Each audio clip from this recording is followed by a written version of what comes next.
بسم اللہ الرحمن الرحیم۔ ہمارے لیے اعزاز کی بات ہے کہ نوجوان شاعر جناب آغر ندیم سحر صاحب ہمارے ساتھ آج موجود ہیں۔ ہمارے لیے یہ بھی اعزاز کی بات ہے کہ ہم نے اکٹھے افطاری کی ہے اور بڑی مشکل سے SOPs کا خیال رکھا ہے ہم نے، اور اب میں نے ان سے گزارش کی ہے کہ کوئی اپنی موجودگی کا ہمیں فائدہ پہنچائیں اور اپنے اشعار سے نوازیں۔ جناب پروفیسر آغر ندیم سحر صاحب۔ بسم اللہ الرحمن الرحیم۔ سب سے پہلے تو ڈاکٹر صاحب بہت شکریہ کہ آپ نے آج آپ یوں سمجھے کہ مجھے کھینچ لائے یہاں۔ آپ کی مہربانی چند سر۔ شعر کی کہانی سے رہا ہونا پڑے گا، کہانی سے رہا ہونا پڑے گا، مجھے تجھ سے جدا ہونا پڑے گا۔ واہ واہ واہ واہ۔ کہانی سے رہا ہونا پڑے گا، مجھے تجھ سے جدا ہونا پڑے گا، میں جنگل میں تلاوت کر رہا ہوں، آہا، درختوں کو دیا ہونا پڑے گا۔ بہت اچھے۔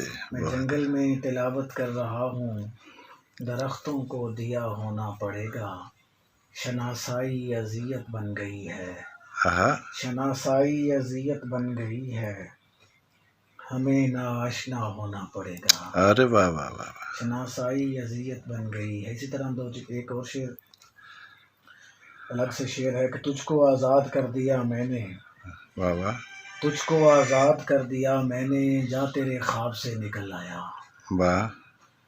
اور درختوں میں نموداری کروں گا، محبت کی شجر کاری کروں گا، واہ واہ۔ تو دنیا جب تجھے جھوٹا کہے گی، ہاں، میں تب تیری طرفداری کروں گا۔ بہت اچھے۔